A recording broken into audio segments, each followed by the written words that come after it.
Irraayigna. Hidhanna. Hilolla. Himachiisna. Abrummaatti umura dhagoonaa jechuudha.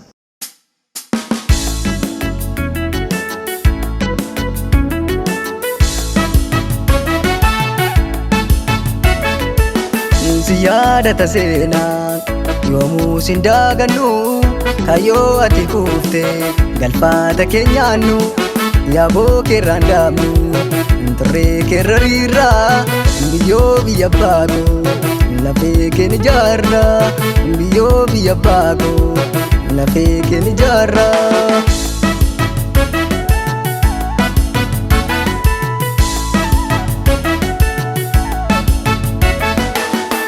Maati keenya rurrubiifne baane sadoodhuun fagaanne kan sabaa filanne warororro diidda erbunuu galchite akeekaaf kayyooke burqinnuu hubsite jiruuf jireenyaa kee dukkanaan golgite lubbuu kee tokkittii mataaf kitinteo lubbuu kee tokkittii mataaf kitinteo.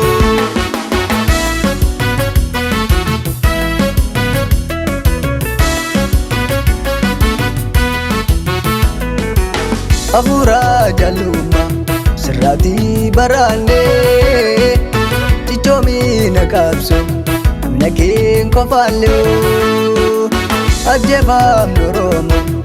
Selaalum feene atnu bira kuftus amileen numbune wanjongar bombata amanurra katu ofdu bande binu alatinu anyatu ofdu bande binu alatinu anyatu.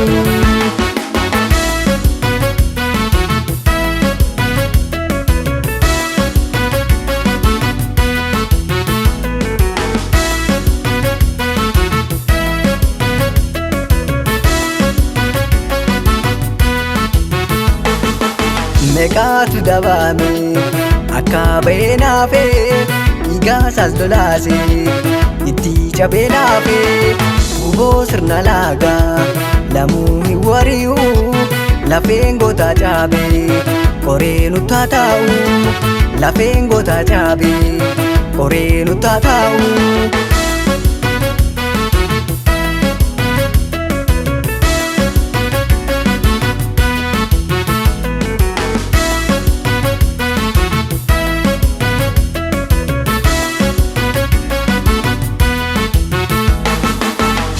Akkam jaallatu lubbuu keellee dabarsitee kennitee fi ofii keetii duutee isa oolfachuu dandeessu meeqa of biraa dhammee jechuu isaan sana yaadachuuf kaasitti walitti qabame malee nyaachuu dhuguu quufuu dhiituu machaa'uuf dhukaasuufi miti.